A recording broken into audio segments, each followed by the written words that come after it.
je vais être assez pessimiste. On est à 21% de femmes, c'est monsieur qui vient de le dire dans le rapport.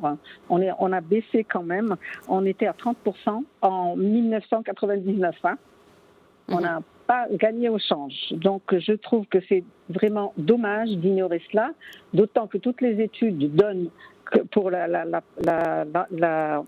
participation des femmes au travail, ça va nous permettre de remonter notre PIB de quelque chose comme 30 milliards de dollars, ce qui n'est même pas négligeable. Bon, malheureusement, il faut encore il y a beaucoup de mesures à mener.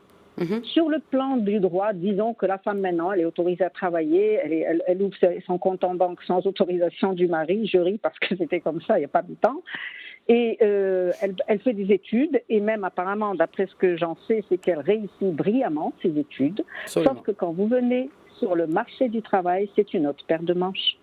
D'abord, quand on travaille dans une entreprise, une femme qui arrive, disons que pour arriver au poste de direction, c'est galère, c'est long, très long.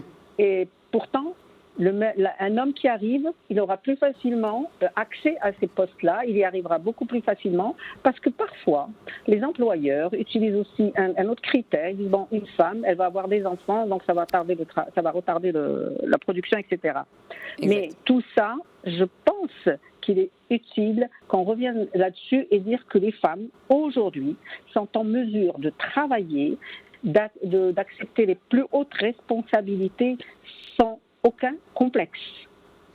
Et je pense qu'il y a une démonstration, excusez-moi, parce qu'elle est bonne, celle-là, sur le CAC 40 en France, les entreprises qui ont le moins souffert de la crise, et je ne parle pas de cette crise, mais depuis 2008, ce sont les entreprises qui ont des femmes dans leur conseil d'administration ou qui sont gérées par des femmes, ce qui n'est pas rien quand même.